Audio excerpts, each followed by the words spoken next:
came down on us, boy, we'd be sitting out here probably knocked out with a bunch of chickens. Peace and joy, guys. Welcome back to another video, Drumhiller Farms. It's about 5 a.m. and today's another chicken day harvest. This is what we do it all for, so appreciate you watching the video. Let's go. All right, so we took their food away 24 hours ago. They haven't had anything to eat since then, and that helps the processor out from making a mess when they go to butcher them.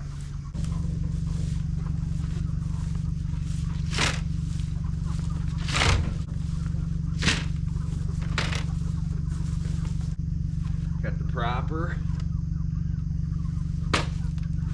Ready? Ready to do this? Like Brutus, because you know we ain't knew what it is. Nothing but a chicken wing on a string at Burger King.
Alright, that's a wrap, folks. Well, I just had to get an order around in that deep freezer for Allison. Allison's not coming with me today. We have an office staff that is on vacation, and then the other office girl, we did not inform that we would not be in there this morning. So, and she doesn't come in till just a little bit late. So basically, I told Allison I would just go by myself. She can go into the office, but I had to get an order around for her before she left, and I was in that walk-in freezer that's, you know, negative temperatures, and my shirt's wet from sweat, and my skin was actually freezing over because I had so much sweat on me. All right, here we are again. Feels like we were just here yesterday. Oh, that's right. We were no more than 12 hours ago.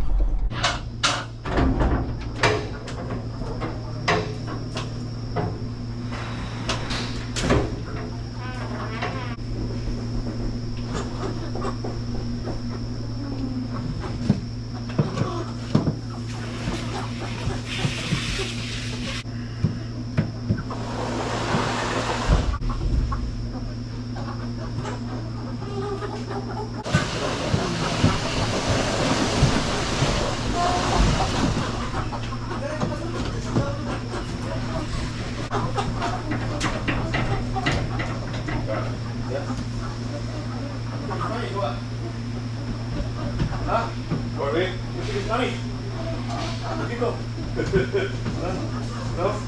Just a little bit, man. Go ahead and see it. Well, yeah.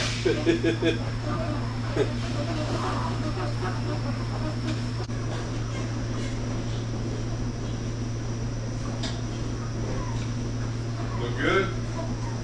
Like chicken.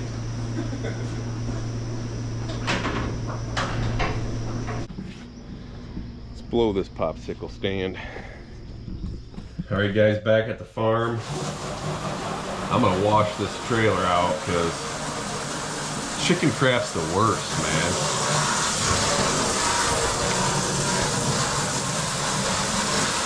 All right, trailer's washed out. Gotta go move cattle. Gave them a little bit extra last night. We need to get to the processor early in the morning to get those chickens dropped off. They like to have them there by 7 at the latest. You know, today I didn't get there till about 7:30, and it's, you know, it's that hour drive or 50-minute drive that really kills us. And normally it's how hard we worked the day before that kills us as well. It's hard to get out of bed. But you know, we're not doing too bad right now. It's about 9 o'clock, so we're gonna move the cattle about 2.5 hours later than what I normally move them. But that's fine because the paddock we gave them had a ton of forage in it, so I suspect that their paddock's gonna be in pretty good shape still. Tomas! Tomas!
All right, next on the list of things to do, get this cattle trailer dropped. I gotta move the dump trailer out of the way, and I'll back the buggy up to the brooder. I'm gonna get those new batch of chicks out on pasture while nobody knows what's going on with me here. Playing a little hooky from work,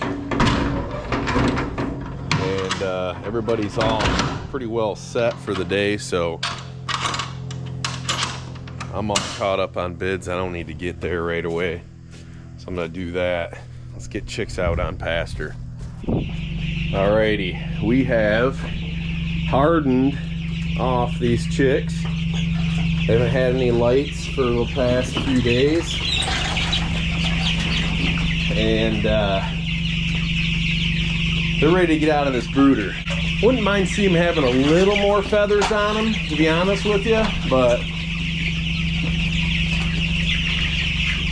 another 2 days probably would be ideal, but this is gonna work just fine. These chicken tractors should look very familiar to you because we were just here this morning and pulled chickens out of them. And that's how quick our turnaround has been this year.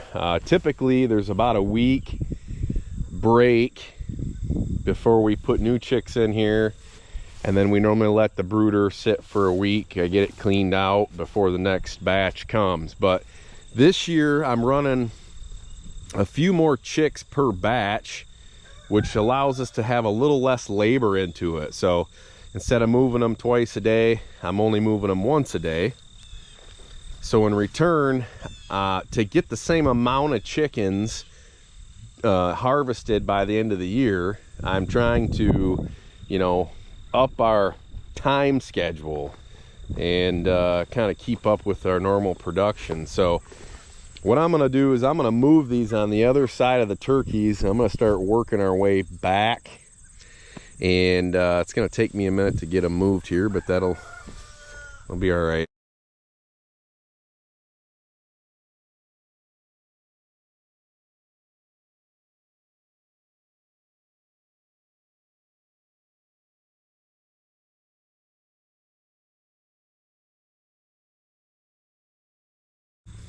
Some people go to the gym every day.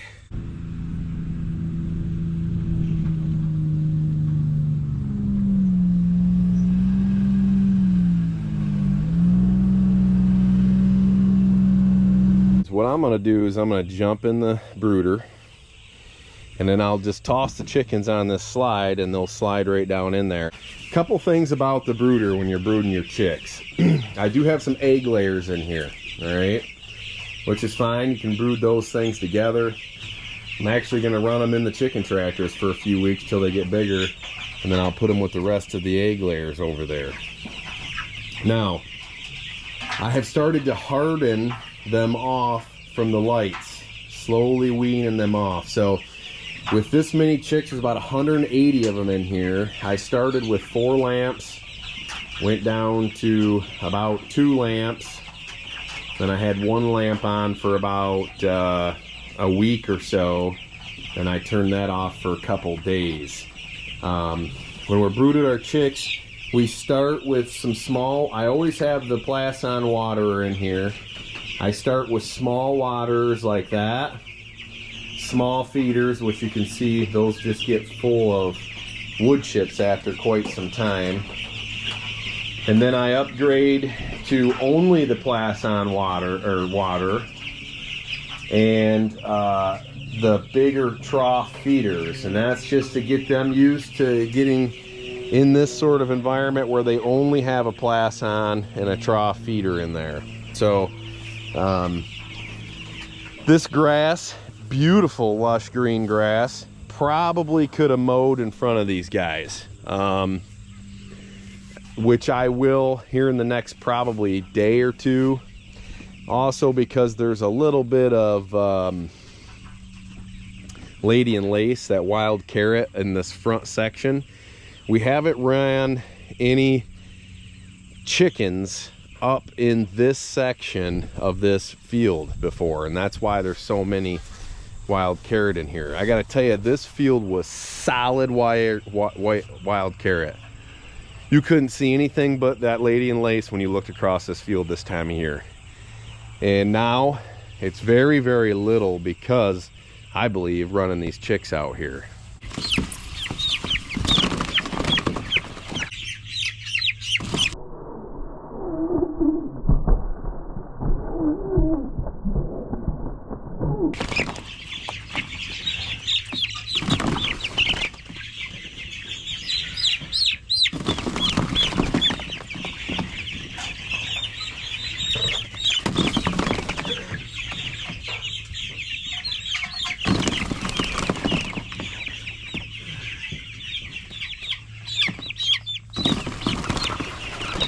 All right, I got all the meat birds in their tractors, and I'm left with 13 egg layers, which I only purchased 12. They gave me an extra one, which I had none pass away during the brooding process, which is really good. I think we only lost maybe 2 or 3 out of all two. It was about 200 birds in here, real close to 200 birds. But these tractors are gonna be pretty full. I got 45 in each one of them, which is pushing it, okay? You know, I might even end up having to move them twice a day later on in their life. We'll see. Depends on how much manure load is in the tractors when I come back to them. But since they're pretty much maxed out, what I want to do is I'm going to go and put these in with the other set of chickens that we have out right now, which they are quite a bit bigger, which makes me a little bit worried, the size difference in them, but I think they're going to be okay. I don't really see meat chickens being very aggressive to one another, and even in this group, the meat chickens are bigger than the egg layers because the meat chickens grow faster. So I'm going to go ahead, and since I've only got about 25 in each one of those tractors, I'm just going to pick one tractor and I'm gonna put all the egg layers in with those meat chickens. All right, well, that's it. You can see our turkeys are over there. We got about 20 turkeys we're running over there inside that Scovis style tractor with the net fencing. But all the chicks are out on pasture. You can see them. They're hanging out in there. They're already eating. I've already watched them drink out of the waters. I've seen them out foraging on the grass before they had their food in there. So they're all set. What these are is these are a 10 by 10 by 2 foot tall chicken tractor. They're built out of treated 1x4s. This is a corrugated vinyl that I put on them. Keeps it very cool. Surface temperatures won't get over like 100 degrees even in the blazing sun. You probably notice a couple 2x on top of the tractors. Basically, anywhere there's a dip, we might throw a 2x down. We have a short and a long one, and we kind of just rotate them and throw them on top of the tractors when we're not using them. We have a Plasson auto water hooked to a 5-gallon bucket. This is a bulkhead fitting. That's what you use to connect your Plasson to a 5-gallon bucket. A bulkhead fitting, and goes to a 1/4-inch barb fitting. I put shut-off valves on all mine. Seem to work really well. Again, I know I've said this in other videos, but if you're gonna do this, build a chicken tractor dolly. Just do it. Just build a dolly. It will save you so much yanking and hurting your back, and believe me, I did it for a year, yanking these things, and I'm still going to the chiropractor because of it. So the way we do it is we got about 9 tractors out here on pasture, including the turkeys, and we got 7 5-gallon buckets in the back of our buggy, and that's normally enough to fill all 9. We fill those up before we come out to do chores.